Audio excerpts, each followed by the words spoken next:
Seguimos no noso estudio, neste caso damos paso a Álvaro Vila, que está connosco, voceiro do Partido Socialista na Diputación. Que tal? Moi boas, como estamos? Moi bo día, Cristina, estamos ben. Todo ben? Todo ben.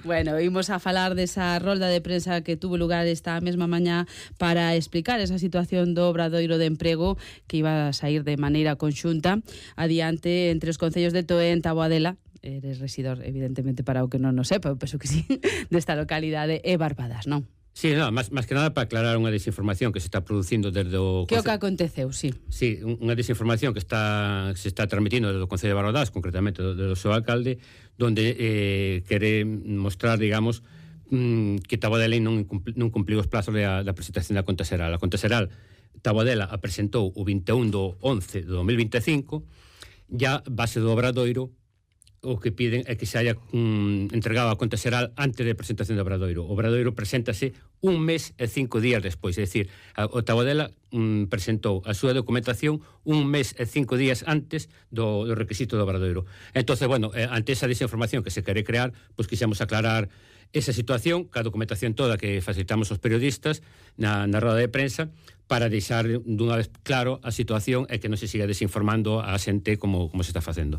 De máis temas de actualidade, neste caso da necesaria prevención de incendios forestais, o seu grupo, o que representa o Grupo Provincial Socialista, presentou o pasado día 12 deste mes de marzo unha moción na Deputación de Ourense precisamente para pedir medidas, non? En realidade están esas tarefas ben feitas? Sí, de cara ao verán. Non están ni ben feitas ni mal feitas, porque que non se fixeron medidas ningunhas. É dicir, estamos na mesma situación que estábamos fai un ano.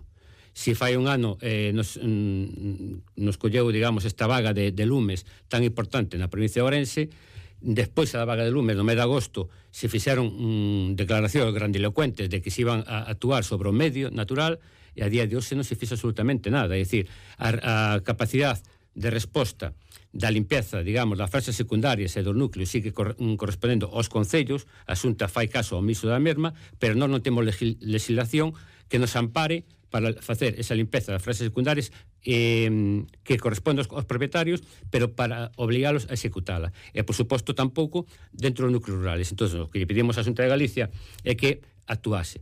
Ainda ayer aprobou o Plan Pladiga, que tiña que estar aprobado fai 3 meses. O sigue fiando todo a extinción dos incendios, e os lumes veñen de forma normal, hai medios suficientes, pero se veñen como a vaga de lumes do ano pasado, pois vamos quedar, digamos, sin medios suficientes para tallar esa vaga de lumes. De outra moción que se presentou recentemente na Deputación para que se adote unha posición institucional ante a próxima tramitación parlamentaria dese anteproxecto de lei da Administración Local de Galicia. Sí, é que estamos falando dunha lei que leva en vixencia máis de 20 anos.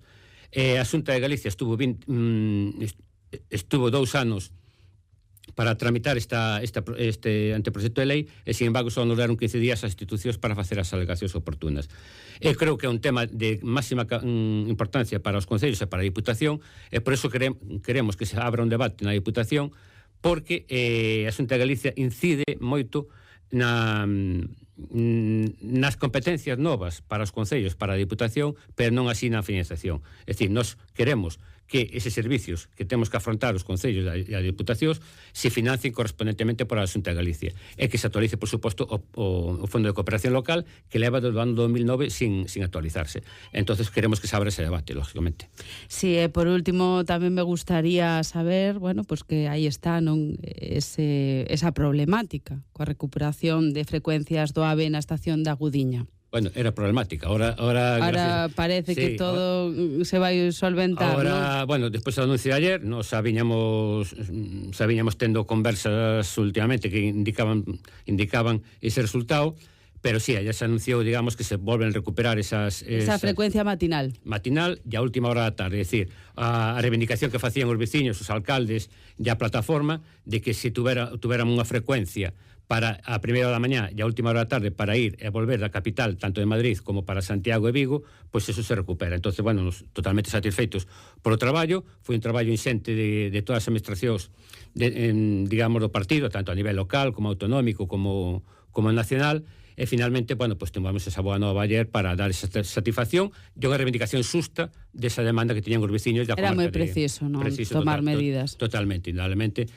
O que faría falta era unha frecuencia a primeira hora para comunicarte e chegar unha hora decente a Madrid. E iso que se conseguiu ayer nese anuncio que se fixo na Gudiña, sí. Bueno, pois aí o deixamos entón.